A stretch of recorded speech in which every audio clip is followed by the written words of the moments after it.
Quelques-uns me disent même: «Nous ne prêchons pas, nous n'aimons pas prêcher, mais le monde peut voir par nos vies que nous sommes chrétiens et ils peuvent de même le devenir».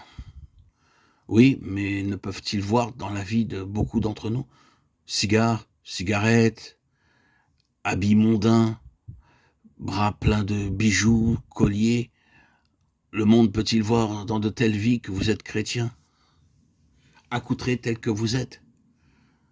Prenez un miroir, regardez-vous, vous verrez les marques du péché, de l'amour de ce monde. Nombreux sont aujourd'hui ceux qui vivent dans l'adultère. Le monde peut-il voir par votre impudicité que vous êtes chrétien? Vous vous abusez vous-même, vous moquant de Dieu, délaissant la Bible dans votre enseignement, faisant fi de la prière dans votre vie. En vous regardant, quelqu'un voudra-t-il devenir chrétien? Oh, jamais, non, un grand jamais. Ils ne seront pas rapprochés de Dieu en vous voyant. Ne vous laissez pas abuser par vos fausses idées, ces fausses idées du monde. Qu'être chrétien, c'est être comme tout le monde. Vous n'êtes pas comme tout le monde. Votre habillement est différent. À moins que vous ne brillez comme des lampes d'or brûlant merveilleusement jour et nuit, vous serez incapable de manifester la gloire de Dieu, non seulement par votre habillement, mais par votre attitude, par vos pensées. Personne ne pourra définir que vous êtes un chrétien ou être motivé à être un chrétien. Vous ne porterez pas le message de Dieu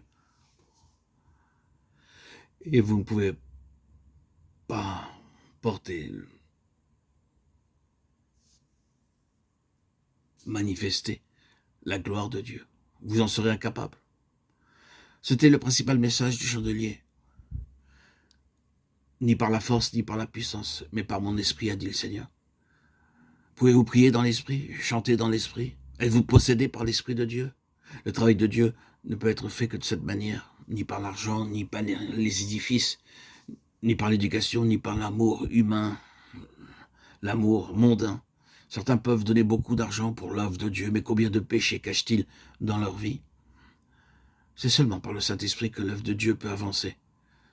Dieu ne s'intéresse qu'aux chandeliers d'or. Seuls ceux qui brillent sont dignes d'être appelés les chandeliers de Dieu. Vous pouvez être très pauvre, mais si l'Esprit de Dieu travaille en vous quotidiennement, la lumière de Dieu peut briller en vous. C'est ainsi que l'œuvre de Dieu peut être faite. C'est la vocation céleste du peuple de Dieu sur terre. Nous sommes appelés à briller comme des lumières de Dieu, brûlant avec l'huile vivante de l'Esprit de Dieu. Et cette lampe était d'une seule pièce. Elle nous parle de la véritable unité des enfants de Dieu. Ceci étant, alors le message de Dieu sort. Vous êtes la lumière du monde. Pouvez-vous dire cela véritablement? Pouvez-vous dire la lumière de Dieu par celle des hommes brille à travers moi? L'huile d'olive qui brûle dans la lampe parle de l'Esprit de Dieu. Seuls ceux qui l'ont reçu et marchent dans l'Esprit peuvent briller de la lumière de Dieu.